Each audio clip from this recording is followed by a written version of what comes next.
দেখবেন মা, এই যে কথাটা বলছি, কোনো মানুষ যদি কোনো অন্যায় অপরাধ করে থাকে কোনোদিন, সে যদি সারা জীবনে যদি অনুভব করতে না পারে, মৃত্যু শয্যায় পড়ে কিন্তু সে অনুভব করে, কেন আজকের আমার এই দুর্দশা হলো?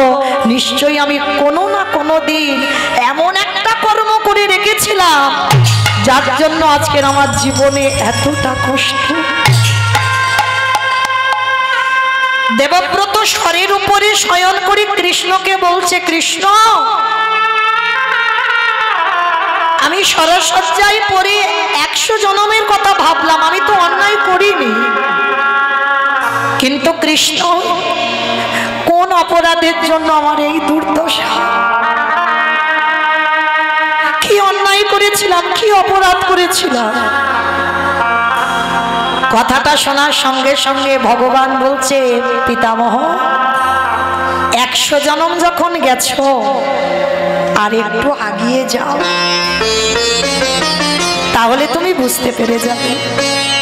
ভীষ্ম 101 জনমে চিন্তা করলো, আর যখনই চিন্তা করেছে বাবা দেখতে পেল পিতামহ ভীষ্ম সেই জনমে এক দেশের রাজা ছিল, আর রাজাদের একটাই কর্ম বাবা মৃগয়া শিকার। তা দেবব্রত সেই রাজা হয়ে 101 জনম আগে মৃগয়া শিকারে গেছে, আর মৃগয়া শিকারে গিয়ে বাবা হঠাৎ দেখে না রাস্তার উপরে একটা সর্প শয়নে আছে। বাবা সর্পটা কিন্তু অন্যায় করেনি, সে তার ধর্ম করে যাচ্ছে, সে তো অন্যায় করেনি, সে তো তার ছোবলও দেয়নি, কামড়ায়নি, রাস্তায় তার আশ্রয়, রাস্তায় শয়নে আছে। আর ওই রাজা কি করেছিল জানো? তীরের আঘাতে করে তুলে ওই সাপটাকে একেবারে ছুঁড়ে ফেলে দিয়েছে, আর এমন করে ছুঁড়ে দিল একেবারে বাবা ফণি মনসা ছিল, সেই ফণি মনসার গায়ে গিয়ে সাপটা আটকে গেল।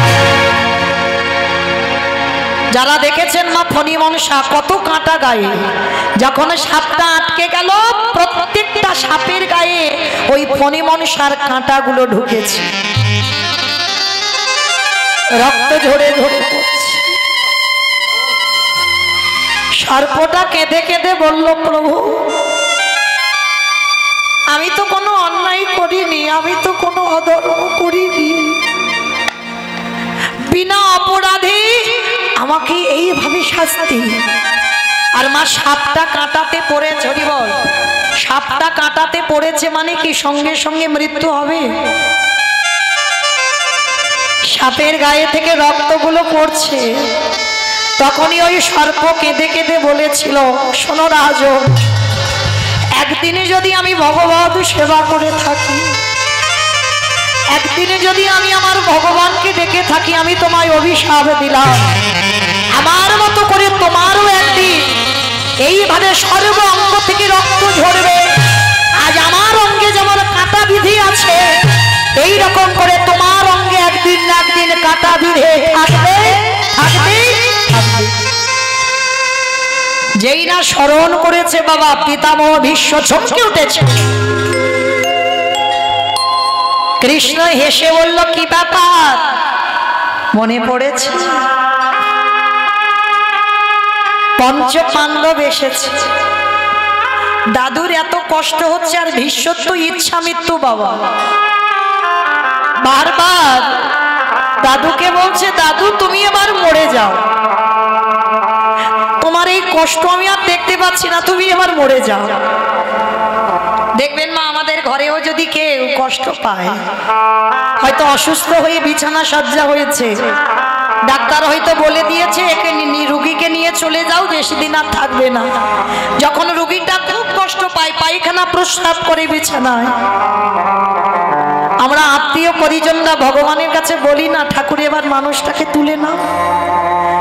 পিতামহ ভীষ্ম এতটাই কষ্ট পাচ্ছে, যুধিষ্ঠির বলছে, দাদু তুমি এবার মরে যাও, কারণ ভীষ্মর তো ইচ্ছা মৃত্যু বাবা, মনে করলে মরবি আর মনে না করলে মরবে না, যার জন্য পঞ্চ পাণ্ডব বলছে, দাদু তুমি মরে যাও। ভীষ্ম বলছে, আমি যে মরবো, আমি তো মরেও শান্তি পাবো না। কেন দাদু তুমি মরে শান্তি পাবে না? তোমার তো ইচ্ছা মৃত্যু, মরে শান্তি পাবে না কেন? তাহলে পাবো কি করে? আমি যে অন্যায় করে রেখেছি। কার কাছে? বলে কেন? তোমাদের দ্রৌপদীর কাছে ভীষ্ম ঘোর অন্যায় করে রেখেছি। কবে জানো মা? যেদিন কুরু সভায় দ্রৌপদীকে পণে রেখেছিল বাবা, পাশা খেলায় পাণ্ডবরা যখন হেরে গেল, আর দ্রৌপদী তো তখন রজশালায় ছিল ঘরের মধ্যে। আর যখনই যুধিষ্ঠির মহারাজ সর্বস্ব দিয়ে দিল, তখনই দুর্যোধন দুঃশাসনকে আদেশ দিয়েছিল, যাও এক্ষুনি ঘরের মধ্যে গিয়ে দ্রৌপদীর চুলের মুষ্টাটা ধরে টানতে টানতে নিয়ে এসো। আচ্ছা বাবা, এই জায়গাটায় আপনারা কোনোদিন অনুভব করেছেন যে পক্ষে কৃষ্ণ রয় সে পক্ষের কি পরাজিত হয়? তাহলে যাদের সঙ্গে কৃষ্ণ থাকে তারা কেন পরাজিত হবে? তাহলে পাণ্ডবদের দলে যখন কৃষ্ণ রইল, তাহলে পাণ্ডবরা হারলো কেন পাশা খেলায়? কি বাবা, কুরুক্ষেত্রের মাঠ থেকে যাদেরকে জয়ী করে ফেরালো, পাশা খেলায় কি জয়ী করাতে পারতো না? এ প্রশ্নটা আমার নয় বাবা, আপনাদেরও নয়। দ্বারকায় কৃষ্ণ সখা উদ্ধব করেছিল। উদ্ধব কৃষ্ণকে প্রশ্ন, এক হলো বাবা ভক্তের অহংকার, আর একটি বস্তু হলো কোন ভক্তের চোখের জল। ভগবান বললেন, যদি জলে দিয়ে আমায় ডাকে আমি তোর হৃদয়টা গলে যাই, আমি থাকতে পারি না। আর অহংকার করে যদি কেউ একবার ডাকে, আমি সারা জীবনের মতো তার অহংকার মাটিতে মিশিয়ে দিই। তার প্রমাণ তো পাণ্ডবরা। কারণ বাবা যখন পাশা খেলা হবে, যখন ঘোষণা হলো না, তখন দুর্যোধন এসে প্রস্তাব দিয়েছিল, আমি ভালো খেলতে পারি না, আমার হয়ে আমার শকুনি মামা খেলবে।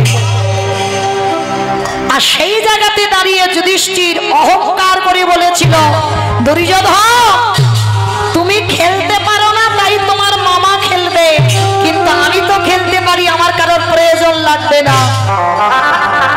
ভগবান যখনই কথাটা শুনেছি সঙ্গে সঙ্গে চমকে উঠেছে।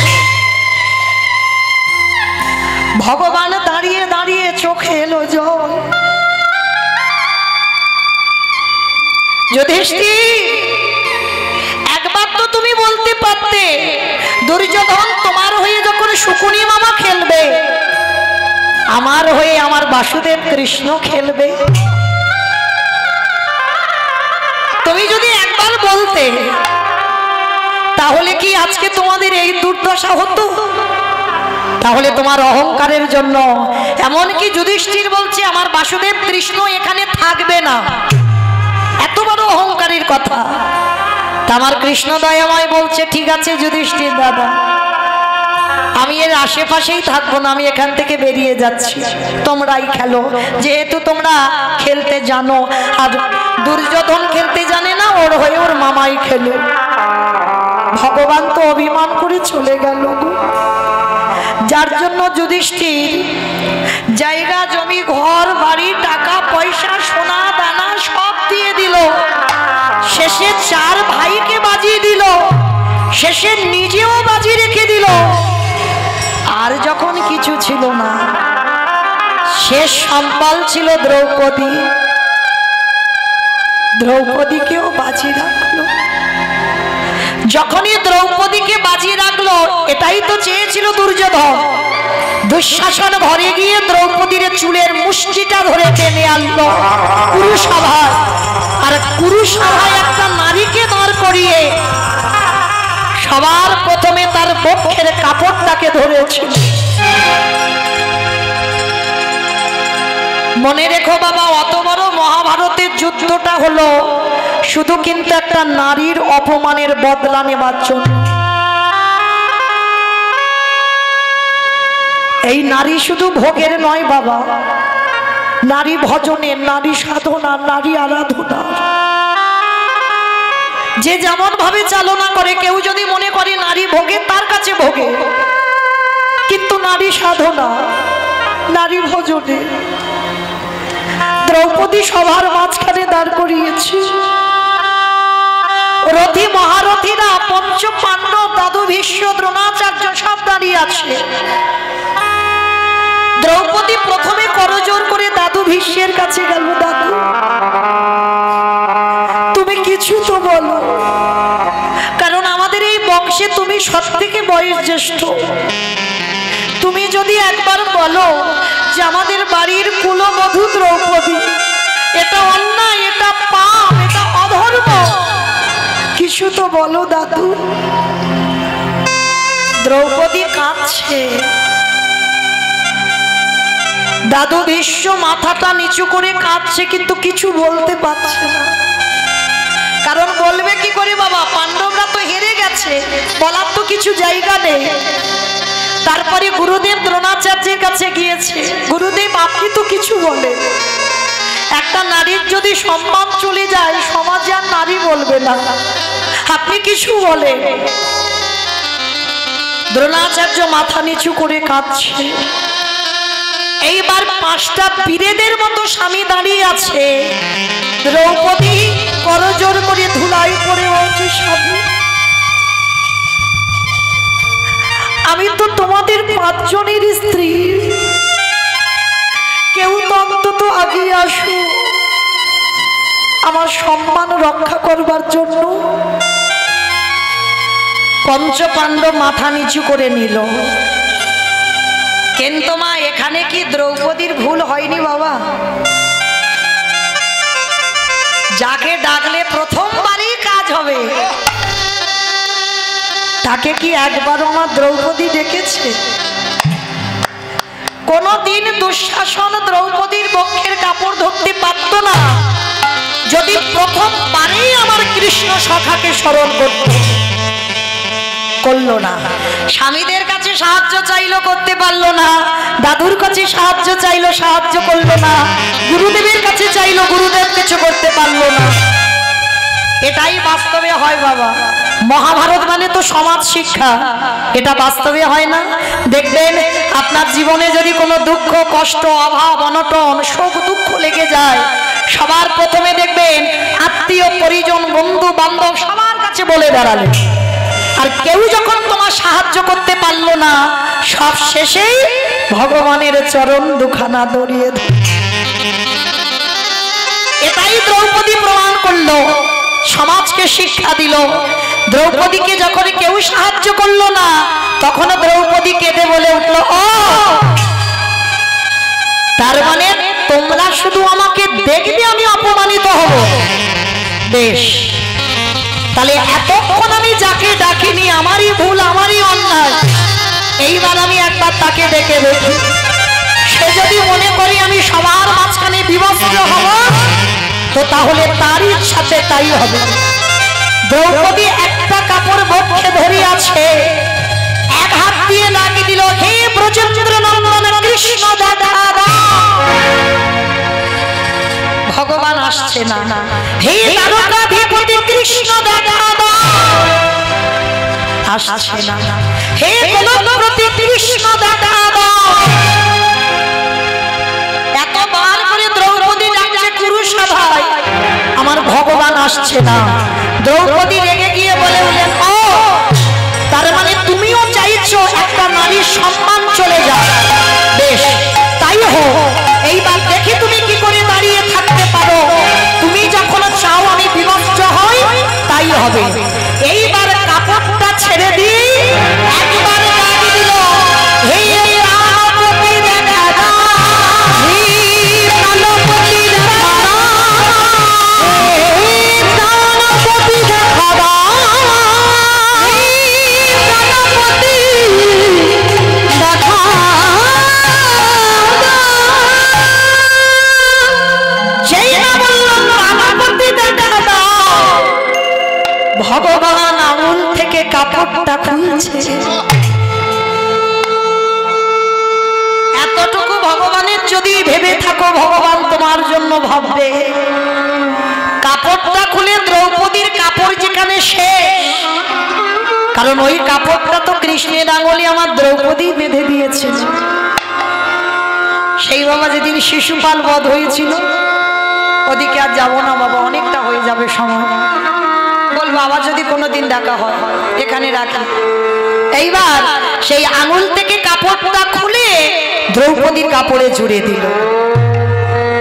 আর যখনই জুড়ে দিয়েছে, দ্রৌপদীর তো রক্ষার মালিক এসে গেছে। কি গো, তোমার জীবনে কষ্ট হবে, জড় জগতে কেউ কিছু করতে পারবে না, করবার মালিক তো সে। তার চরণ যত তাড়াতাড়ি ধরবে, কৃপা তত ধরবে।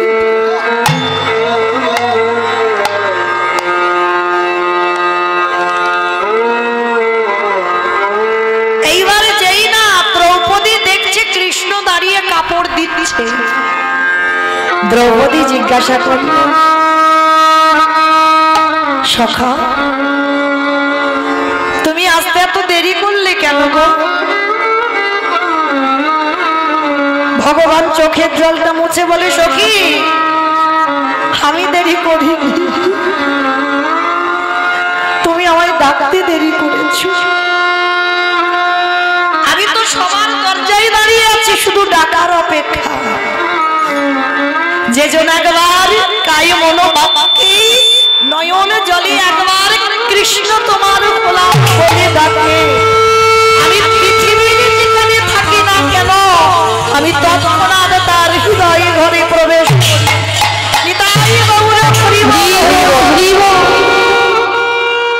আচ্ছা সখা, আমি তো 3 বার ডাকলাম, তুমি এত দেরি করলে কেন?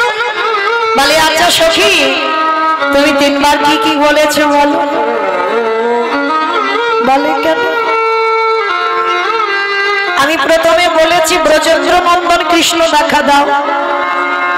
আচ্ছা সখী, কোথায় হস্তিনাপুর আর কোথায় বৃন্দাবন, আসতে টাইম লাগবে না? আচ্ছা তারপরে কি বলেছো? হে দ্বারকাধিপতি কৃষ্ণ দেখা দাও। কোথায় হস্তিনাপুর আর কোথায় দ্বারকা, 3 দিনের পর, আসতে টাইম লাগবে না? তারপরে কি বলেছো? হে গোলকপতি কৃষ্ণ দেখা দাও। কোথায় হস্তিনাপুর আর কোথায় গোলক, টাইম লাগবে না? ও তাহলে সখা 3 বারের ডাকে তুমি এলে না, 4 বারের ডাকে কেন এলে? বলে সখী তুমি বড্ড বোকা, 4 বারে তুমি কি বলে ডাকলে বলো? বলে কেন? 4 বারের মাথায় আমি বললাম প্রাণপতি দেখা দাও। দ্রৌপদী একেবারে ভেবে দেখলে না, কোথায় তোমার প্রাণ, কোথায় তোমার হস্তিনাপুর? যখনই তুমি প্রাণপতি দেখা দাও বলে লাগলে, আমি ভগবান হয়ে কি আর থাকতে পারি? আবার নববীরা ভক্তিতে শেষে বললেন আত্মনিবেদন। আরে যে জন একবার আমার চরণে বসে একেবারে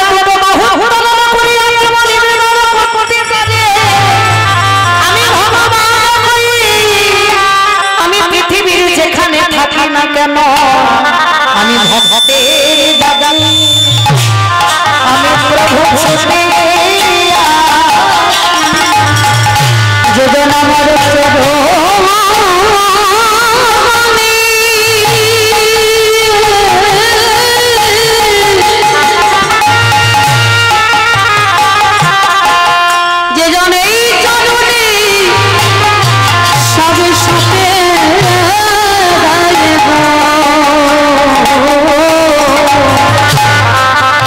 আমি তাদের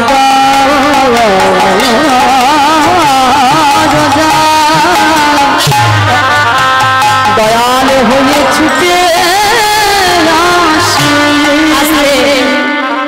তাই পিতামহ ভীষ্ম দ্রৌপদীর কাছে অন্যায় করেছিল। দ্রৌপদী প্রশ্ন করেছিল, দাদু ও দাদু, আজকে তুমি সরসজ্জায় বসে সরসজ্জায় পড়ে আমার 5 স্বামীদের ধর্ম কি করে চালনা করতে হয়, রাজ্য কি করে চালনা করতে হয় তুমি শেখাচ্ছ। আর সেদিন তোমার ধর্মজ্ঞানটা কোথায় ছিল? যেদিন আমার বস্ত্রহরণ হলো, তখন ভীষ্ম বলেছিল, দ্রৌপদী সেদিন আমি কিছু বলতে পারিনি, কেন জানো? সেদিন আমি দুর্যোধনের অন্নে প্রতিপালিত হচ্ছিল। আর দুর্যোধন ছিল অসৎ ব্যক্তি। আরে যে যেন অসৎ ব্যক্তির সঙ্গ করিবে, যত তুমি ধর্ম চালনা করো না কেন, ওই অসৎ সঙ্গ করতে করতে, অসৎ ব্যক্তির অন্ন সেবা করতে করতে দ্রৌপদী আমার শরীরের রক্তবিন্দুগুলো পাপী হয়ে গেল। ওই জন্য বাবা আমাদের গৌরীয় বৈষ্ণবদের আদেশ আছে যে বিষয়ে অন্ন পাওয়া নিষিদ্ধ। যারা ঘোর বিষয়ী, মানে সারাদিন বিষয়ের চিন্তা, মানে টাকা জমাতে হবে, ছেলে পুলে ভালো থাকবে, একটা ভালো ঘর বানাতে হবে, একটা লজ তৈরি করতে হবে, যারা সর্বদাই এর মধ্যে ডুবে থাকে, ভগবান বলছে যারা বিষয়ের মধ্যে থাকে তাদের যত না পাপ হবে, যারা বিষয়ের ভাবনা ভাবে তার থেকে বাবা তার 1000 গুণে পাপ হবে। এই ভাবনা ভাবাটাই অপরাধ। তাহলে আজকের ভীষ্ম প্রমাণ দিল বাবা দুর্যোধনের অন্ন খেয়ে পাপ হয়ে গেছে, তাই তো সেদিন সৎ কথা বার হয়নি। তা দ্রৌপদী বলছে আজকের কি করে বার হচ্ছে দাদু? বলে দ্রৌপদী তীরের আগা থেকে রক্তগুলো ঝরে ঝরে, মানে শরীরে যত বদ রক্ত ছিল সব বেরিয়ে গেছে, আর এখন যতটুকু রক্ত আছে এটা সতের রক্ত, আর সতের রক্ত আছে বলে আমার মুখ থেকে সব কথা বার হচ্ছে। এইবার দাদুকে তো ক্ষমা করে দিল বাবা। দাদু মরতে পারছিল না কেন? দক্ষিণায়ন চলছিল, আর দক্ষিণায়ন চলাকালীন যদি কোনো ব্যক্তি মারা যায় তাকে বাবা আবার মনুষ্য জীবনে আসতে হবে, আর উত্তরায়ণ চলাকালীন যদি কেউ স্বাভাবিকভাবে দেহ ত্যাগ করে তাকে দেহলেই মনুষ্য লোকে নয়, তাকে দেবলোকে যেতে হবে। তা ভীষ্ম তো জানে দক্ষিণায়ন চলছে, আমি এখন মরবো না, মরতে হলে উত্তরায়ণে গিয়ে মরবো। তা যেই না উত্তরায়ণ করলো, কৃষ্ণ বুঝতে পেরে গেছে ভীষ্ম এবার দেহ ত্যাগ করবে। তা যুধিষ্ঠির বলছে দাদু এবার মরে যাও। বলে মরবো কি করে?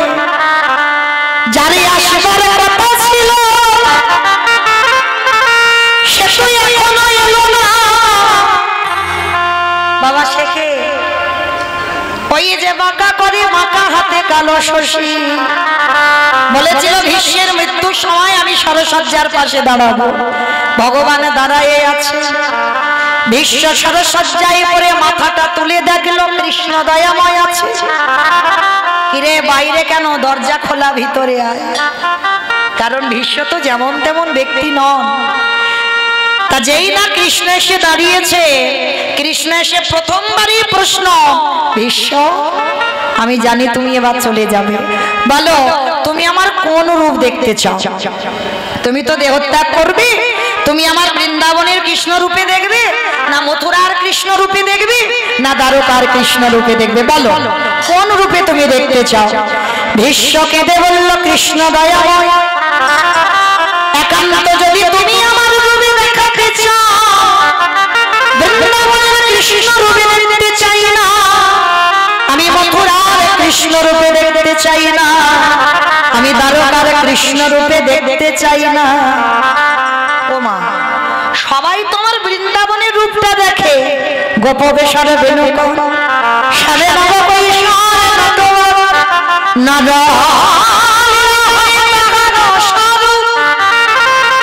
ওই রূপটা তো দেখবে, আর তুমি বলছো ওই রূপ দেখবে না, তাহলে কোন রূপ দেখবে বলো? তাহলে কৃষ্ণ যেটা দেখতে চাইবো দেখাবি।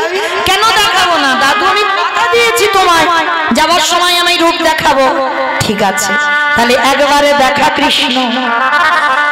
ওই বৃন্দাবনের কৃষ্ণ নয়, মথুরার কৃষ্ণ নয়, দ্বারকার কৃষ্ণ নয়, তাহলে কোন কৃষ্ণ আবার? বলে কেন কৃষ্ণ? ওই কুরুক্ষেত্রের রণাঙ্গনে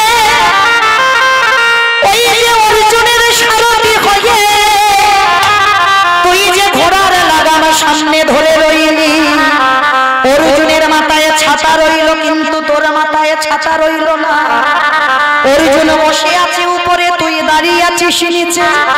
আমি সত্য ত্রেতা দাপরিতে দেখলাম প্রতিটা যুগে যুগে ভক্ত ভগবানের নিচে বসে কাঁদে।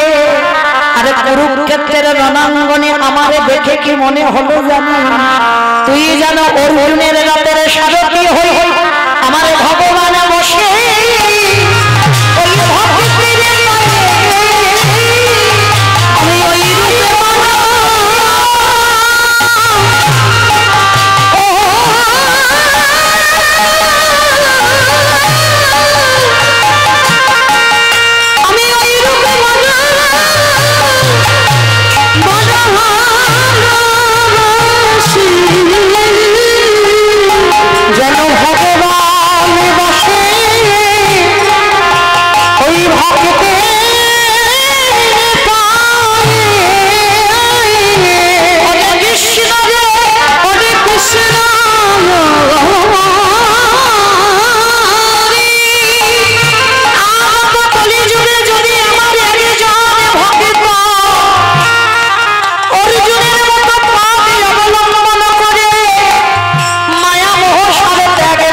চরণ আশ্রয় করে কৃষ্ণ রে তুই তার দরজাতে দাঁড়ায়ে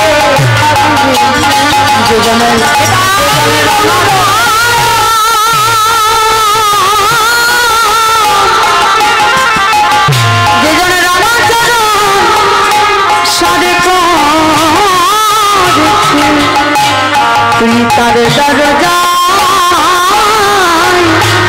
বসে থাকবি। তাহলে বাবা সেই রূপ দর্শন করতে করতে আজকের পিতামহ ভীষ্ম দেহ ত্যাগ করেছিল। তাহলে এইটুকু শুনলাম কেন না, এই ভীষ্মের চরিত্র শুনে বুঝলাম বাবা এত বড় বৈষ্ণব হয়েও কর্মফল তাকে ছাড়েনি। ছেড়ে কি বাবা ছাড়েনি। তাহলে ভগবান নিজে নিজেকে ছাড়লো না, রাধারানীকে ছাড়লো না, নিজের মাকেও ছাড়লো না। দেখো সেই যে নবদ্বীপের মাটিতে সচিমা অপরাধ করেছিল, বৈষ্ণব অপরাধ, কি বাবা যেখানে ছিলাম আবার সেখানে ফিরে এলাম তো মনে পড়ছে?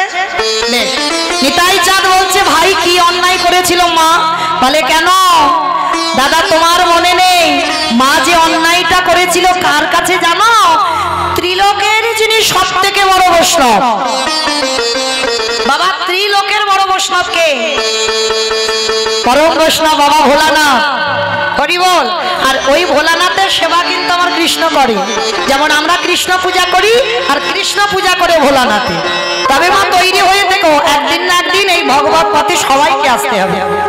আজকের এ জন্মে যদি না হয়, এর পরের জন্মে যদি না হয়, তারপরের জন্মে যদি না হয়, কোনো না কোনো জন্মে তোমাকে ভগবানমুখী হতেই হবে,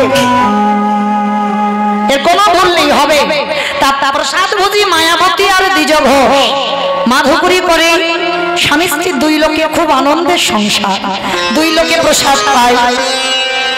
একদিন মায়াবতী স্বামীর চরণ লোক ধরে বলছে স্বামী আমি জীবনে তোমার কাছে কিচ্ছুটি চাই, আজকের আমি একটা জিনিস চাইবো তুমি দেবে।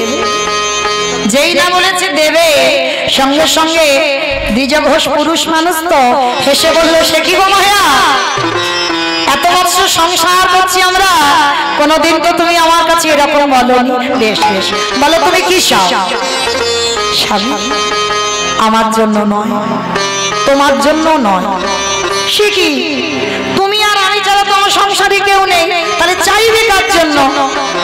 স্বামী আমার খুব ভয় হয়। কিসের ভয় মায়া?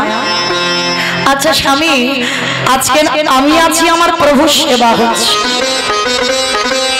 যেদিন আমি চলে যাব তুমি থাকবে আমার প্রভুর সেবা করবে, কিন্তু যেদিন আমরা দুই লোক কেউ থাকবো না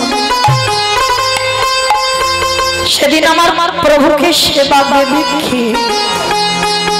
বলতে পারো? যেই না কথাটা বলেছে দ্বিজ ঘোষ বলেন চুপ করো, চুপ করো। এত কিছু চাইবার ছিল তুমি অন্য কিছু চাইতে পারলে না, শেষে তুমি আমার ভগবানের কাছে সন্তান চাইছো। মায়া সন্তানে সুখ পাবে না, সন্তানে শুধু জ্বালা অশান্তি ছাড়া। আমি কি গান্ধারীর মতো 100 ছেলে চাইছি? আমি তো একটা ছেলে চাইছি। মায়া 100টা ছেলের মার যে জ্বালা, একটা ছেলের মার সেই জ্বালা। ঠিক আছে তুমি যখন নিষেধ করছো আমি আর ভগবানের কাছে কিছু চাইব না, কিন্তু মায়া তুমি কেন ভুলে যাচ্ছ? তুমি তো আমার বউ নও, তুমি তো আমার স্ত্রী নও, তুমি আমার সহধর্মিণী। এই জায়গাটা মায়েরা খুব মন দিয়ে শোনো। এতগুলো নারী জাতি আমরা আছি এখানে, আমরা সবাই বউ হয়েছি, সবাই স্ত্রী হয়েছি, কিন্তু এখানে সবাই আমরা সহধর্মিণী নয়। সহধর্মিণী কাকে বলে জানো? স্বামী অসৎ পথে চলে যায়, ভগবতমুখী নয়, একাদশী করে না, হরিবাসরে একটু বসে না, ভাগবত পাঠে বসে না, সাধু সঙ্গ করে না, গুরুচরণ আশ্রয় করে না, গুরুজনদের দেখলে ধন্যবাদ প্রণাম করে না, যদি তুমি সেই স্বামীর ঘরণী হও, তাহলে যদি তুমি সেই স্বামীকে ভগবতমুখী করতে পারো, যদি তুমি তাকে কৃষ্ণ ভজনের প্রতি একটু ঠেলে দিতে পারো, তাহলেই তুমি জেনে যাবে তুমি হয়েছো সহধর্মিণী। বেশ স্বামী, আমি কথা দিলাম এ জীবনে তোমার আদেশ শিরোধার্য করি। আমি এ জীবনে কোনোদিন আর ভগবানের কাছে কিছু চাইব না। বেশ মায়া, একটা কথা শুধু মনে রেখো, তুমি কর্ম করে যাও, কৃপা করার মালিক তো তিনি। সময় মতো তোমার যদি তার ইচ্ছে হয়, তোমার ঘরে ঠিক কাউকে পাঠাবে। মায়াবতী সেদিন থেকে বাবা আর কোনোদিন ভগবানের কাছে কিছু চাই না, শুধু বসে বসে কাঁদে, কিছু বলে না। কিন্তু ভক্ত যে কেন কাঁদে সেটা কি আমার ভগবান জানে না? একদিন ভগবান আমার দৈববাণী করলো, মায়াবতী তোমার ভক্তি, তোমার সেবায় আমি বড় সন্তুষ্ট মায়া। তোমার কোল আলো করে আমি কাউকে পাঠাবো, তবে সন্তান তুমি গর্ভে ধারণ করবার পর তোমার অদৃষ্টে একটা লেখা আছে, সেটা তো হবেই হবে, কোনো মতে খণ্ডন করা যাবে না। কি লেখা প্রভু? শোনো মায়াবতী, সন্তান গর্ভে ধারণ করবার পর সন্তানকে যদি তুমি বাঁচাতে চাও, চিরজন্মের মতো তোমার স্বামী মারা যাবে। আর যদি তুমি তোমার স্বামীকে বাঁচাতে চাও, চিরজন্মের মতো তোমার গর্ভের সন্তান গর্ভেই মারা যাবে। চিৎকার করে বলে উঠল,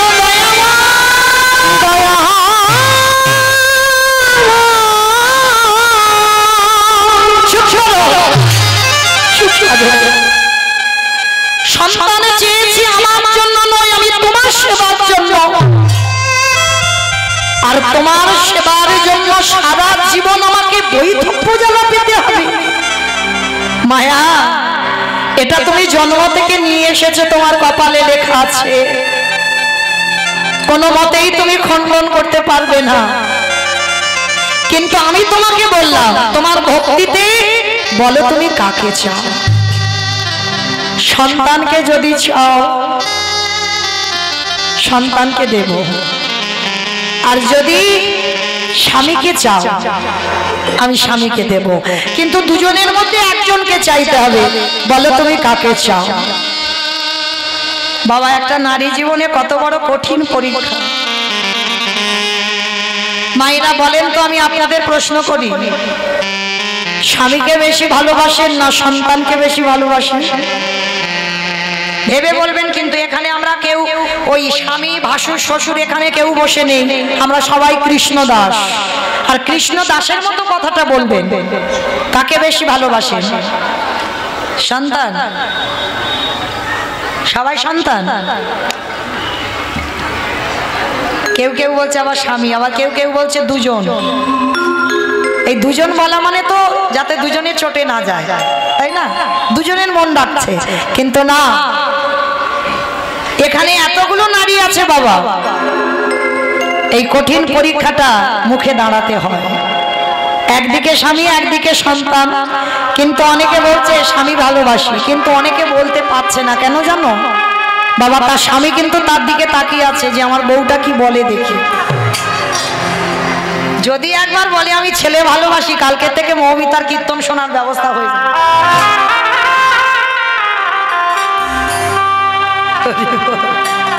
বেশ, বেশিরভাগ বাবা এখানে আমরা যতগুলো নারী আছি, আমরা মা হয়েছে। আমি একজন মা, আমার এই ছেলেটা করতাল বাজাচ্ছে, আমি একজন মা। তাহলে এখানে যতগুলো মা আছি, প্রত্যেকটা মা মানে ভোট করলে বেশিরভাগ ভোট পড়বে বাবা আমরা সন্তান ভালোবাসি। স্বামী ভালোবাসি, ভালোবাসি নয় কিন্তু আমি একবারও বলিনি। স্বামী যদি 19 হয়, সন্তান কিন্তু 20 হবে, একটু বেশি হবে বাবা। তাতে যেই অভিমান করুক বাবা, করার তো কিছু নেই, এটা হয়, এটা বাস্তব। কারণ যে মা 10 মাস 10 দিন গর্ভের যাতনাটা পেয়েছে, সে মা জানে এর বেদনাটা কতটা। কিন্তু মায়াবতী এক বাক্যে বলে উঠল, গর্ভে এখন সন্তান, তার প্রতি মায়া ভালোবাসা পড়ে এক বাক্যে বলেছিল, আমি আমার সন্তানকে বাঁচাতে চাই। ভগবান বলেছিল, আচ্ছা মায়া, তুমি তো এখন ওকে জন্ম দাওনি, ওর প্রতি মায়া ভালোবাসা পড়েনি, তার আগে তুমি বলে দিচ্ছ যে তুমি সন্তান চাও। বলে হ্যাঁ ঠাকুর, এ সন্তান তো আমি তোমার জন্য চেয়েছি, এ সন্তান আমি তোমার জন্য। আর তোমার জন্য সন্তান চেয়ে যদি সারা জীবন আমাকে বৈধব্য জ্বালা পেতে হয়, আমি তো অন্তত ওই বৈধব্য জ্বালা পেয়ে আমি অন্তত এটা তো জানবো আজকের আমার এই দুর্দশা তোমার জন্য হয়েছে। তাই আমি হাসি মুখে মেনে নিলাম, তুমি আমার সন্তান দান করো। তবে প্রভু, যে সন্তান দেবে সে সন্তানটা যেন আমার কৃষ্ণ বলা পাখি। এই জায়গাটা আমার একটু শুনবেন মন দিয়ে, কেমন? আচ্ছা বলে, তোমার সন্তান কেন? পরপর যদি আমাদের কন্যা সন্তান হয়, তবু আমরা একটা পুত্র সন্তানের জন্য কাঁদি। কেন কাঁদি? বংশের জন্য না, বংশে বাতি দেবে বলে। খুব উত্তম কথা বলেছে, বংশে বাতি দেবে বলে। আচ্ছা বাবা, এবার আমি যে কথাটা বলবো ভালো করে বিবেচনা করে বলবেন। এই যে বংশে বাতি দেওয়ার জন্য সন্তান, তাহলে সন্তানটা যে বংশে বাতি দেবে, সে বাতি দেওয়ার ছেলেটা তৈরি করতে হবে না? কি গো? না হলে আমার মৃত্যুর পর আমার রাধা মাধবের সেবার ওই মন্দিরে যে প্রদীপ দেবে, সে কি জানবে বাবা প্রদীপ দিতে? কারণ তার শিক্ষাটা তো ছোটবেলা থেকে হয়নি, সে প্রদীপ দেবে কি করে? আর যার শিক্ষা হয় না বাবা, সে দেখবে বাবা মার মৃত্যুর পর সন্ধ্যা বাতি দিচ্ছে না, সে দেখবে বন্ধুদের সঙ্গে ফোন নিয়ে আড্ডা দিতে চলে গেছে। সে ভগবানের মন্দির শুকনো পড়ে আছে, প্রদীপও জ্বালে না, খেতেও দেয় না। তাহলে মনে রাখতে হবে, সন্তান তৈরি করতে হবে। কে তৈরি করবে? বাবা নয়, বাবা নয়, কিন্তু মা তৈরি করে। বাবা হলো বীজ, মা হলো ক্ষেত্র বা মাটি। যে বীজটা বপন করে দেওয়া হলো, মাটি যদি নোনা লেগে যায়, মাটির ফসল জীবনে ভালো হবে না। ও মায়েরা, এই মায়ের কথা বলতে গিয়ে একটা কথা মনে পড়ে গেল। সন্তান তো আমরা চাইতে জানি না স্বামীর কাছে, তাহলে একটা ভালো ছেলের মা হব কি করে? হ্যাঁ, সময় জ্ঞান নাই, তিথির জ্ঞান নাই, বারের জ্ঞান নাই, তাহলে কি করি আমরা কৃষ্ণ ভক্ত সন্তানের মা হবার আশা করি? এগুলো তো আগে মানতে হবে, তারপরে তো তুমি কৃষ্ণ ভক্তের মা হতে পারবে। আমি কথাটা বলবো, মনে মনে করে দেখবেন বাবা। এখানে যারা শাস্ত্রজ্ঞানী, যারা তত্ত্বজ্ঞানী, তারা জানবেন কশ্যপ মুনির 4টে স্ত্রী ছিল, 4টে পাটরানী। দিতি, অদিতি, ককরু, বিনতা, 4টে ছিল পাটরানী।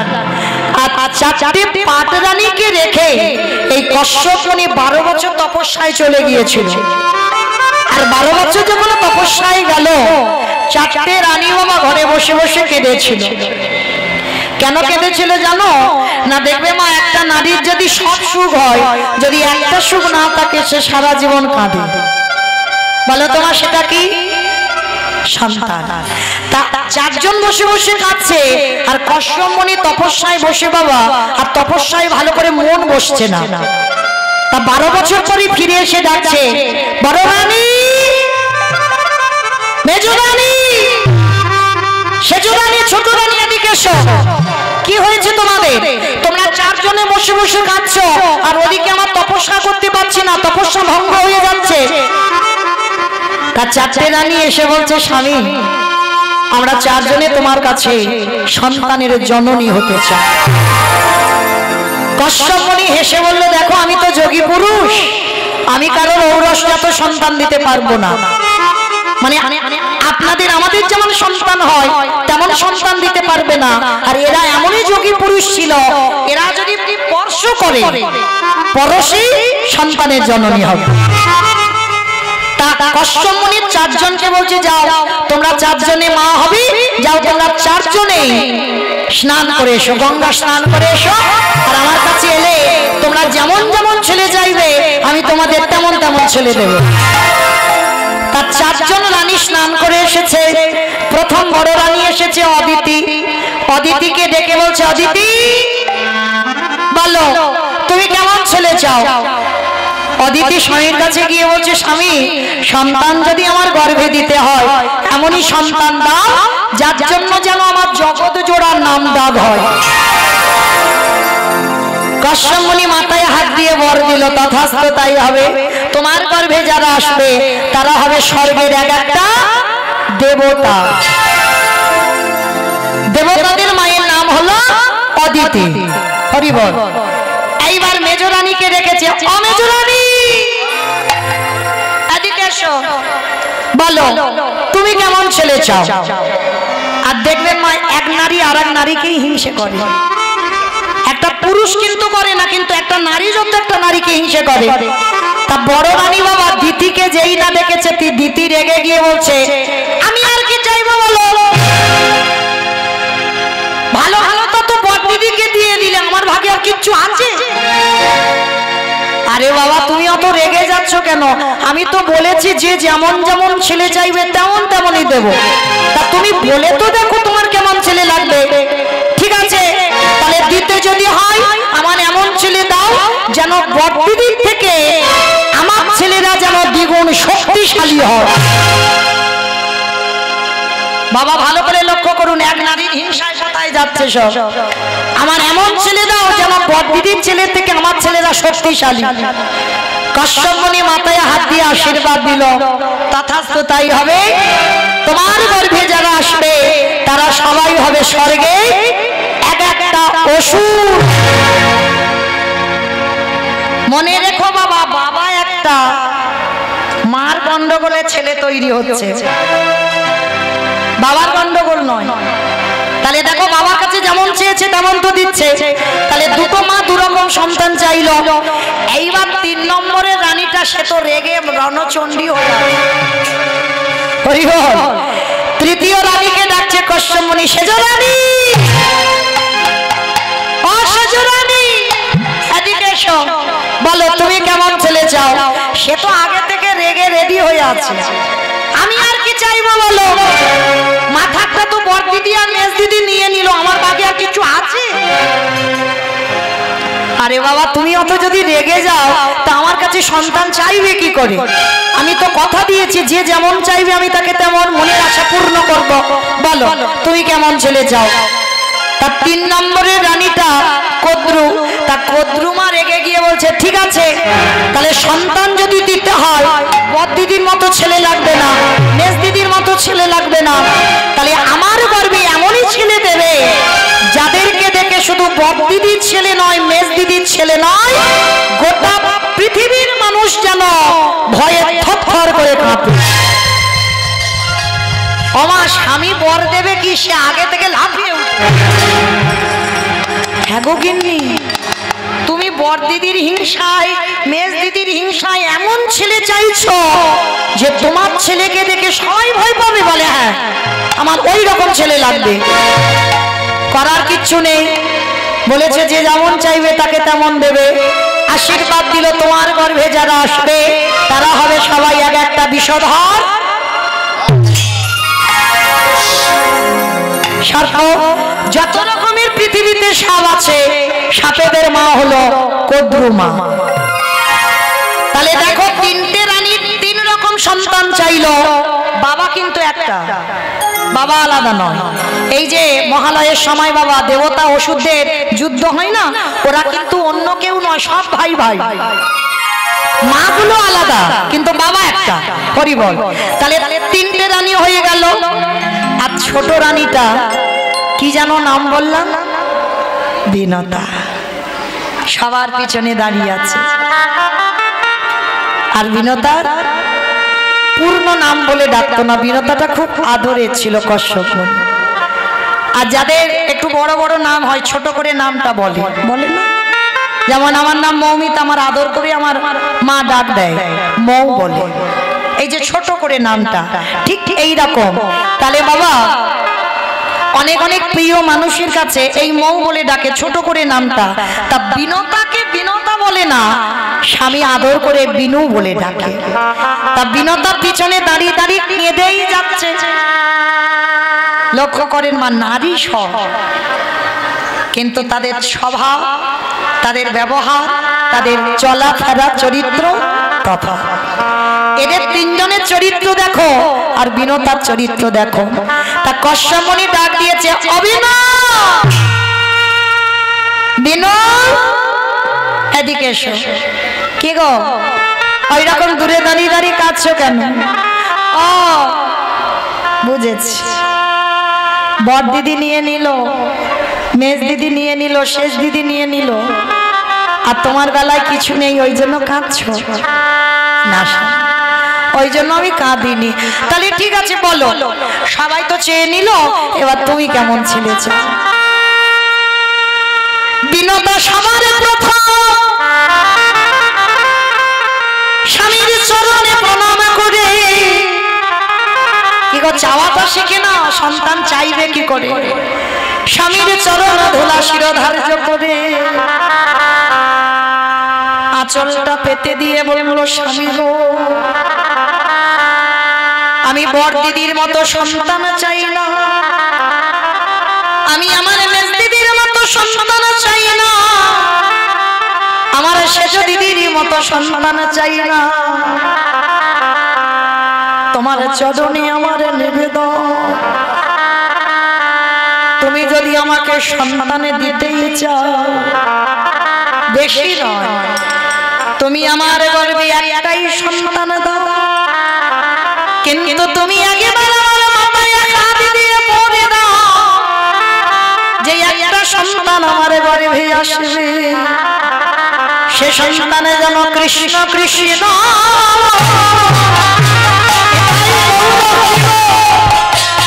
কৃষ্ণ বলে দিবে মানে,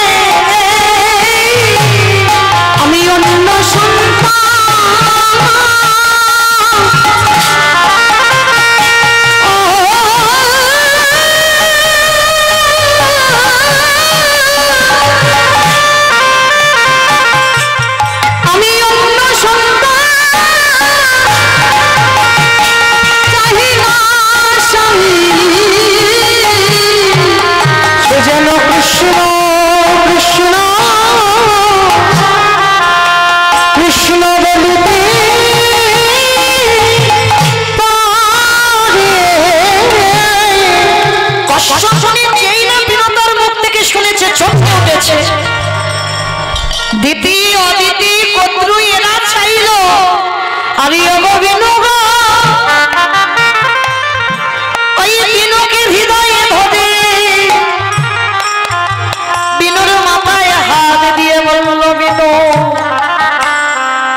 তোমার মতো ঘটনি যেন আমি জনমে জনমে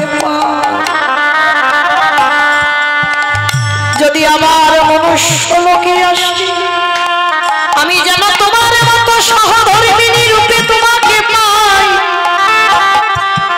আর এই যে তুমি আমার কাছে কৃষ্ণ বলা সন্তান চাইলে, আমি তোমার মাথায় হাত দিয়ে দুটো সন্তানের বর দিলাম, বেশি না, বড় দিদি মেজ দিদি শেষ দিদির মতো নয়, দুটো সন্তান হবে, একটা হবে গরুর পাখি, আরে একটা হবে অরুণ পাখি। দুটো পাখি হয়েছিল বিনতার গর্ভে, ডিম্ব প্রসব করেছিল, অসময়ে ফাটিয়ে দিল। তা যখন ওই দুটো পাখি জন্মালো, ওই অরুণ পাখিটা হলো সূর্যদেবের বাহন, অরুণ পাখি সূর্যের বাহন, আর গরুর পাখিটাকে ওটা তো আপনারা জানেন, হরি বল, যে চরণ পাবার লাগি যোগীগণ যোগে পায় না,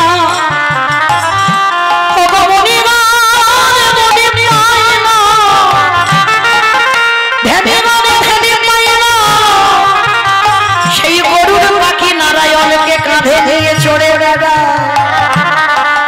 গরুর পাখি নারায়ণকে কাঁধে নিয়ে বই বেড়ায় তো, আর কাঁধে যখন নেয় নারায়ণের চরণ দুটো কোথায় পড়বে?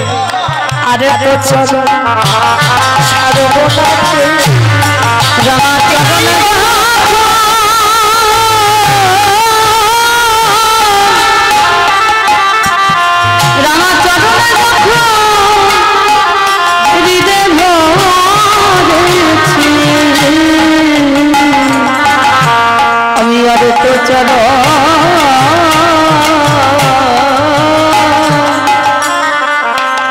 চরণ ছাড়ব না রে।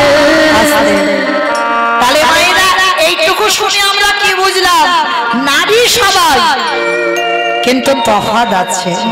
তাহলে ভগবানের কাছে চাইতে হবে আমার কৃষ্ণ বলা সন্তান দাও। তাই আজকের বলো তোমার লীলাতে কোথায় ছিলাম?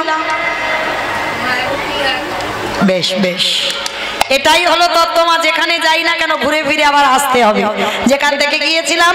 তাহলে মায়াবতী এক বাক্যে ভগবানকে বলল, তুমি আমার স্বামীকে কেড়ে নাও, তুমি আমার সন্তানকে বাঁচাও। তা তখনই আমার ভগবান আদেশ দিয়েছিল, মায়াবতী যতদিন তোমার গর্ভটাকে তুমি লুকাবে ততদিন তোমার স্বামী জীবিত থাকবে। কতদিন লুকানো যায় বাবা? জোর 5 মাস, এরপরে তো প্রকাশ পাবে। হঠাৎ 5 মাস একদিন দুপুর বেলা দ্বিজ ঘোষ ডাক দিল, মায়াবতী, অমায়াবতী, তুমি এত আনন্দের কথা একবার আমার বলার প্রয়োজন মনে করলি না? কি গো, তুমি নারী, তুমি মন খুলে বলতে পারো। আমি পুরুষ, আমি কোনোদিন কাউকে বলতে পারি না আমার মনের কথা। তাহলে তুমি মা হবে, তোমারও যেমন আনন্দ, আমাকে কেউ তো বাবা বলে ডাকবে গো। স্বামী বলে যাচ্ছে, মায়াবতী ডুকরে ডুকরে কাঁদছে। কেন গো? কারণ আজকে স্বামী জেনে গেল মানে আজকেই আমার স্বামীর মৃত্যু হবে। মায়া, তুমি কাঁদছো কেন? কি হয়েছে তোমার? স্বামী, আমার এই অদৃষ্টে লেখা আছে, তুমি এই যে সন্তানের কথা আজকে জেনে গেলেই আজই দৈব দুর্ঘটনায় তোমার মৃত্যু হয়ে যাবে। কথাটা বলা শেষ, অজানা জ্বর এসে দ্বিজ ঘোষের শরীরে প্রবেশ করল। হঠাৎ দ্বিজ ঘোষের শরীরে বুকের যন্ত্রণা, হঠাৎ ধুলায় লুটিয়ে পড়ল। মায়াবতী, মায়াবতী, মায়াবতী, শোনো মায়া, আর আমি বেশিক্ষণ বাঁচবো না। তোমার অদৃষ্টে লেখা অনুযায়ী আমাকে চলে যেতে হবে। কিন্তু মায়া, আমার মৃত্যুর পর আমি জেনে যাচ্ছি আমার সন্তান তোমার গর্ভে।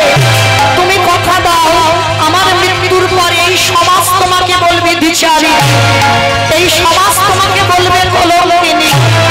বলে বলো, কিন্তু কথা দাও, যে সন্তান তোমার গর্ভে রেখে গেলাম, এই সন্তান ভূমিষ্ঠ হওয়ার পর ওকে করে তুলবে তুমি কৃষ্ণ ভক্ত। কথাটা বলে দ্বিজ ঘোষের মৃত্যু।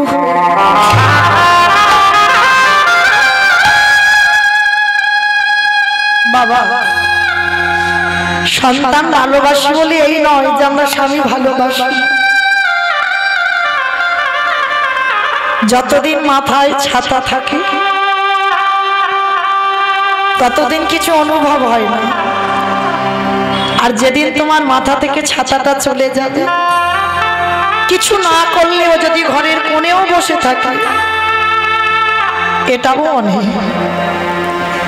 কিন্তু যেদিন চলে যাবে সেদিন তোমার চারিদিকটা অন্ধকার হয়ে যাবে। গর্ভবতী মা যখন গ্রামের লোক জেনে গেল দ্বিজ ঘোষ মরে গেছে, গ্রামের লোক সবাই ছুটে এসেছে। তুই বিচারিনি, তুই কলঙ্কিনী, তুই অসতী, তোর পাপের কথা শুনে তো তোর স্বামীটা মরল। মায়াবতী কাউকে বোঝাতে পারলো না। কাউকে বললে কেউ তো শুনবে না গো, কারণ বহু বছর তো মা সন্তানের জননী হয়নি। আর যদি বা পেলো, স্বামী হারালো, স্বামীর মরা মাথাটা নিয়ে কাঁদছে। দয়াময়, তোমার কাছে তো আমি কোনোদিন বলিনি আমার সংসার দাও, আমি তো কোনোদিন বলিনি সংসারের জীবনে আমার সুখ দাও।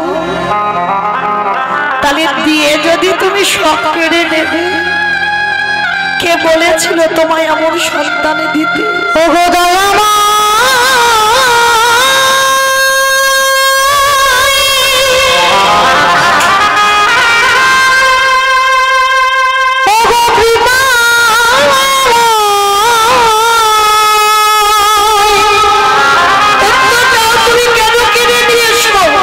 যে জন্য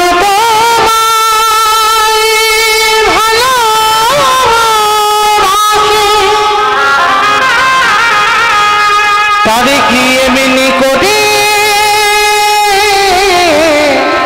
কাঁদিতে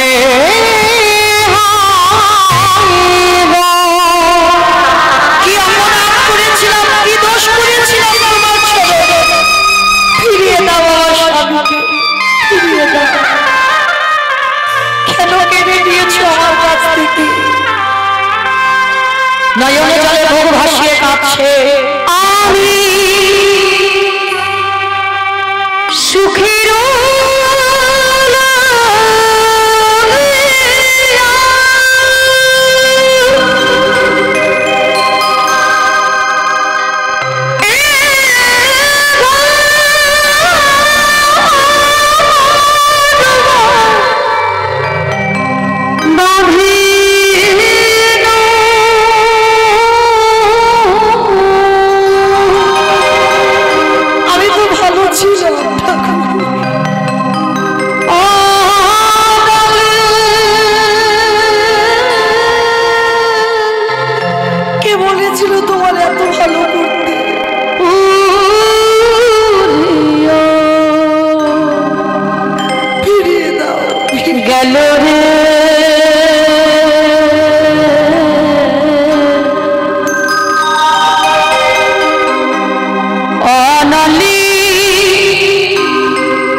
নয়নের জলে আমাদের জনম দুঃখী মায়া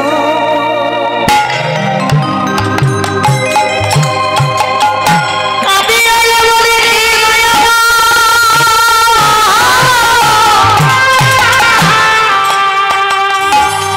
তোমার যে ভালো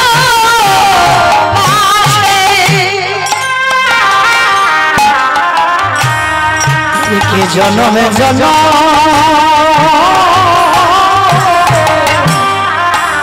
কাঁদিতে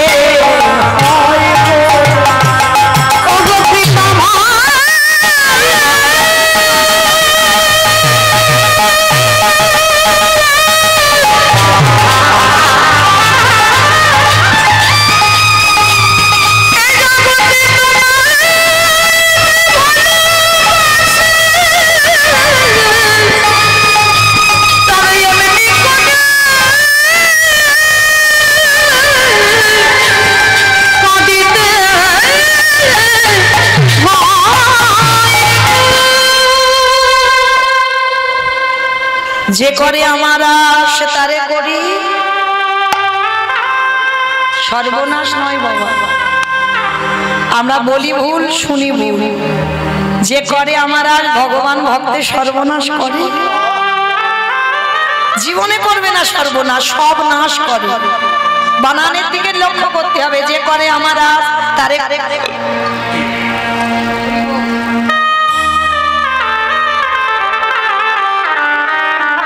তারে করি সর্বনাশ আমরা বলি ওটা সর্বনাশ সর্বনাশ নয় তাহলে আজকে যে করে আমারা তারে করি সর্বনাশ কোন নাশের কথা বললো জায়গা জমি গাড়ি ঘর আত্মীয় পরিজন তুমি যারে সব থেকে বেশি ভালোবাসলে প্রথম ভগবান তাকে চিরজনমের মতো কেড়ে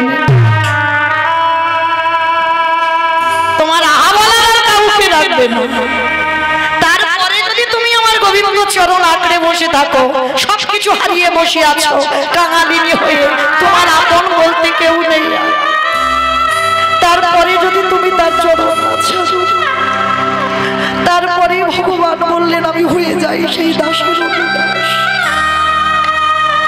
কিন্তু ভগবান বসে মেজে দেখে নাই বাবা যে ভক্ত কতটা সহ্য করতে পারবে দেখেন আজকের মায়াবতীর দুর্গতিটা কেমন গ্রামের লোকেরা এসে বলল স্বামীটাকে খেলি গর্ভে যে পাপটাকে ধরেছে সেটা ওকে খাবি আর আমাদের বাড়িতে সকালবেলা খেতে যাবি কেউ খেতে দেব না এই রাত থাকতে থাকতে স্বামীর দাহ কাজটা করে এক্ষুনি এখান থেকে বেরিয়ে সবাই দূর দূর করে দাঁড়িয়ে দিচ্ছে কিন্তু সবাই তো আর খারাপ হয় না গো কেউ কেউ ভালো থাকে গ্রামের শেষ প্রান্তে একটা বাড়িতে কাজ পেয়েছে মায়াবতী মা আর যে কাজটা পেয়েছে মা কোনো মাইনে দেবে না কোনো টাকা পয়সা নয় কি করবে জানো সকাল থেকে সন্ধ্যা পর্যন্ত কাজ করবে আর ভগবানের তারা প্রসাদ বুঝেছিল আর ওই ভগবানের একটু ভোগ রন্ধন করে একটা বাটিতে করে প্রসাদ দিবে কি গো ভগবান যেটা করে সবটাই মঙ্গলের জন্য করে রাধে প্রত্যেক দিন মায়াবতী গর্ভবতী অবস্থা ভগবানের প্রসাদী পায় আস্তে আস্তে আস্তে কথা নয় যে ভগবানের প্রসাদী পায় সে কি কোনোদিন অসৎ পথে যেতে পারে গর্ভ থেকেই তো তৈরি হয়ে আসছে গো কেন হবে না ভক্ত গর্ভ থেকে তৈরি হয়ে আসছে প্রসাদ পেতে পেতে দেখতে দেখতে 10 মাস 10 দিন পর মার কোল আলো করে অন্ধকার ঘরে যেন আলো হয়ে ছেলেটা এসেছে মায়াবতী হলো তার বাবা মায়াবতী হলো তার মা ছেলেটার নাম রেখেছে জন্মাবার পর বিহারী লাল ছেলেটার নাম রাখলো বিহারী লাল বিহারীকে ওই একদিন থেকে মা কাজ করে গো আর ছেলেটা ছোট তো রেখে যেতে পারে না কাজের বাড়িতে নিয়ে যায় ঘুম পাড়িয়ে মা সারাদিন কাজ করে ছেলে ধীরে ধীরে বড় হচ্ছে বাটিতে প্রসাদ দেয়। ছেলে বড় হলে তো বাবা খিদেটাও বেশি হবে। এদের বলে মা, মা ইচ্ছা করে বলে বাবা আজ আমার খিদে নেই, বাবা তুই খেয়ে নে। কত রাত মা খায় না, জল খেয়ে কাটিয়ে দেয়। ছেলে বুঝতে পারে না, ছোট বাচ্চা তো, ভাবে সত্যি বুঝি আমার মা কিছু খেয়েছে, খিদে নেই। কিন্তু মা সকাল থেকে কিছু খায় না, ছেলেটাকে খাইয়ে দেয়। ভগবান মনে মনে ভাবছে একটু পরীক্ষা নিয়ে দেখি আর একটু সহ্য করতে পারে কিনা। শুরু হলো পরীক্ষা। যে বাড়িতে ওই প্রসাদী পায় সে বাড়ির লোকজনেরা আত্মীয় বাড়িতে যাবে, ভোগ রন্ধন হয়। তা মায়াবতীকে বলছে, মায়া আজকে তুই খাবারটা যেখান থেকে নিয়ে নিস, আজকে তো আমরা একটু জল তুলসী দিয়ে চলে যাচ্ছি, তোর খাবারের ব্যবস্থাটা তুই করে নিস। কিন্তু গ্রামের লোক এমন করেছে বাবা, মায়াবতীকে দ্বিচারিণী, কলঙ্কিনী, অসতী বলে কেউ বাড়ির ধারে কাছে যেতে দেয় না। ছেলেটা সকাল থেকে বাড়িতে বসে থাকে, মা খাবার নিয়ে গেলে তবে খাবে। তো আজকের বসে আছে আর মা কিচ্ছু খাবার নিয়ে যাচ্ছে না। সন্ধ্যাবেলায় শূন্য হাতে যাচ্ছে। আর ছোট্ট বিহারি ছুটতে ছুটতে এসেছে, এসে মার কোমরটা জড়িয়ে ধরেছে। মা, মা গো, মা বড্ড খিদে পেয়েছে। ও মামা কি খাবার এনেছো দাও না মা, সকাল থেকে কিচ্ছু খাইনি, খুব খিদেতে পেটটা জ্বলছে, একটু খেতে দাও না মা। ছেলেটাকে বুকে নিয়ে বলছে, খোকা একটা কাজ কর না বাবা, আজকের একটু জল খেয়ে কাটিয়ে দে না বাবা।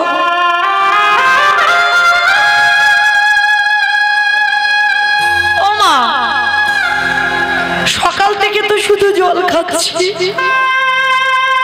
আমি আর কত জল খাবো বলো তো, আমার যে বড্ড খিদে পেয়েছে। কিন্তু বাবা আজকে তো আমি কিছু খাবার পাইনি রে বাবা।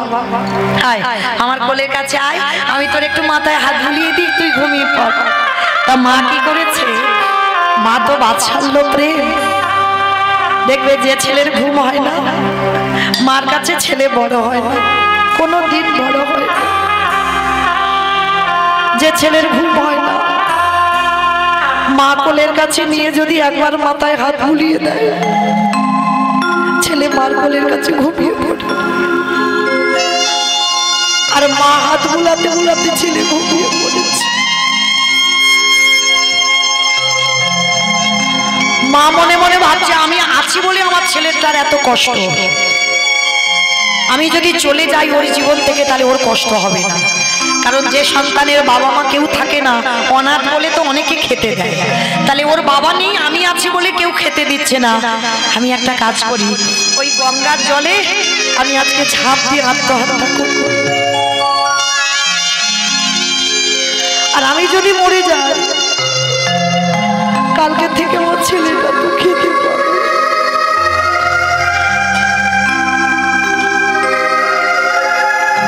ছেলেটাকে ঘুম পাড়িয়ে ভগবানের চরণে গিয়ে জানাচ্ছি,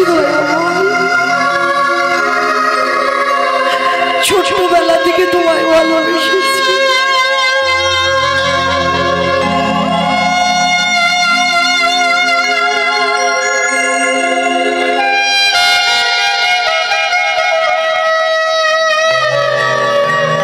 ছোটবেলা থেকে তোমায় দেখে এসেছি প্রভু,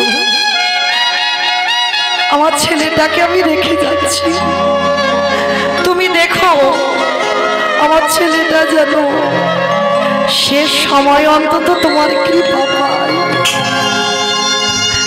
আমি আসি প্রভু, আমাকে বিদায় দাও। আর আমার ছেলেটাকে ঘুম পাড়িয়ে আমি চলে যাচ্ছি। মা ভগবানকে প্রণাম করে সবে এক পা দরজা থেকে তুলেছি। ছেলে ঘুম থেকে উঠে ছুটতে ছুটতে গিয়ে মার কোমরটা জড়িয়ে ধরে বলছে, মা মা তুমি কোথায় চলে যাচ্ছ?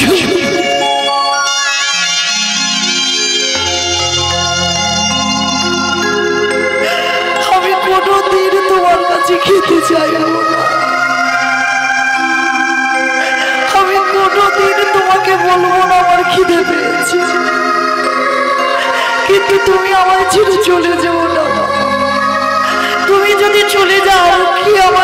ভালোবাসি, কে আমায় স্নান করাবে, কে আমায় ঘুম বানাবে? এই জগতে তো আমাদের কি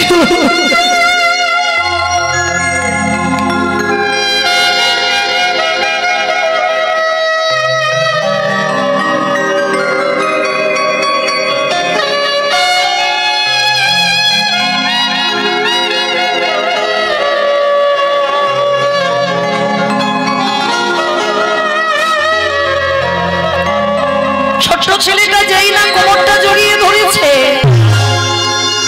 মা ছেলেটাকে ধরে বলছে, বাবা আমি কোথাও যাব না, মরতে গেলে তোকে নিয়ে মরবো বাবা, আমি তোকে ফেলে কোথাও যাব না।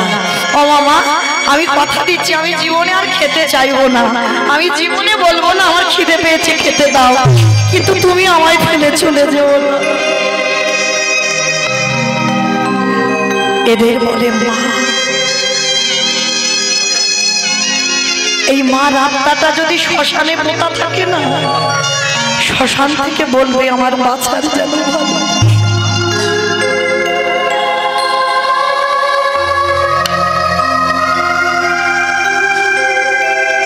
মা চোখের জলটা মুছে দিয়েছে ছোট্ট বিহারি, মা চোখের জল মুছে ফেলে দিয়ে বলছে, ও মা, ও মা একটা কথা বলবো। কি কথা রে বাবা? ও মা আমার বন্ধুরা দেখি তারা গোটা গোটা চালের অন্ন পায়, ও মামা আমরা কি কোনোদিন গোটা চালের অন্ন পাবো না? কত গরিব ভাবেন, কোনোদিন গোটা চালের অন্ন পাইনি। ও মা বৃষ্টি হলে তো সব আমাদের ঘরে পড়ে, ও মামা কৃষ্ণ কি পারে না আমাদের একটু বড় লোক করে দিতে? চুপ কর, চুপ কর বাবা, চুপ কর, খবরদার জীবনে ওই কথা মুখে আনবি না, কোনো দিন বলবি না যে কৃষ্ণ আমাদের বড় লোক করে দে। ওকা বড় লোক হলে কৃষ্ণ ভুলে যায়, এটা বাস্তব মা, মিলিয়ে নেবে।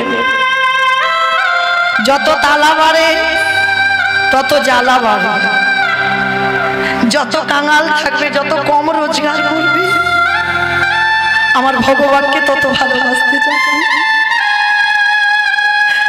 আর এ জগতে যারা কৃষ্ণ ভক্ত হয় বাবা, তারা পথের ভিখারি হয়ে যায়। তাকিয়ে দেখেন বাবা, সুদামার দিকে তাকিয়ে,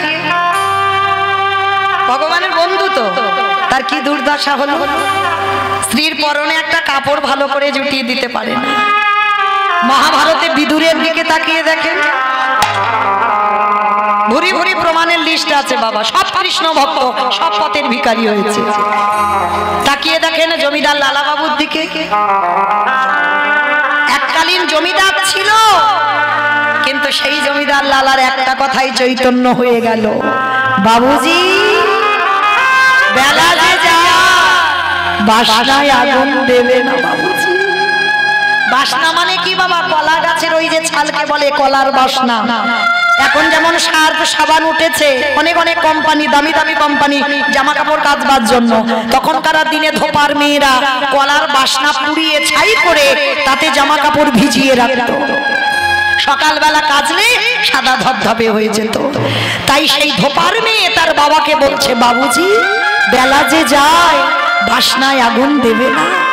লালাবাবু পালকিতে করে ফিরছিল, লালাবাবুর বিবেক যেন দংশন করলো, লালা ওটা বাসনা নয়, বাসনা নয়, লালা যত তাড়াতাড়ি পারবি কামনা বাসনায় আগুন দিয়ে চলে যা লালা, তুই মধুর